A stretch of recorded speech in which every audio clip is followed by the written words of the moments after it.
Do you know the first law of thermodynamics? Simply put, it tells us that no new energy is ever created in our reality.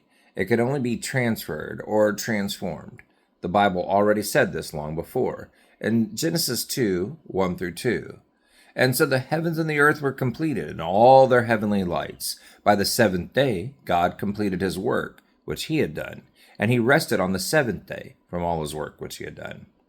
We rarely even catch a glimpse of the perfect order of things because our minds are caught up in the second law of thermodynamics, which expresses that everything is in decay. While this is true, it does not negate the first law. By the seventh day, God rested from his work of creation because it was good. So the process of things decaying can only lead to the transfer of energy somewhere else. The enemies of God know this. Out of wickedness, they draw power from the suffering of others. They see life and the world around them, both natural and supernatural, as things to manipulate and control in order to increase their own power. Now, before we start making a list of celebrities, politicians, corrupt religious leaders, or people we know personally, let's examine ourselves.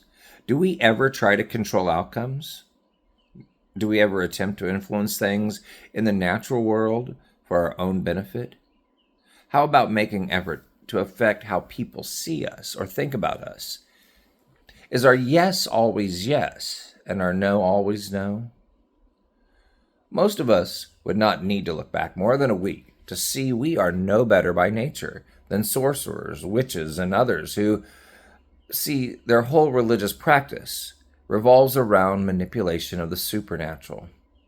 This is why we need Jesus. He is the truth. That life of constantly fighting the law of decay only makes us insane.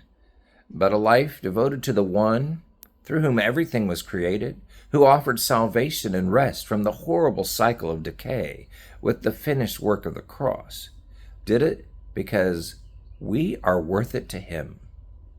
Hebrews 1:3 says, and he is the radiance of his glory and the exact representation of his nature, and upholds all things by the word of his power.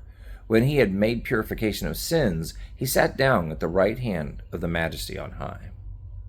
If Jesus Christ is our Lord of our life, then we can take our eyes off the partial and we can see his perfection. We can know in full, just as we are fully known. If you've not come to be filled to all the fullness of God, if you are still caught up in the decay, then I challenge you to surrender your life to Jesus Christ and experience new life today.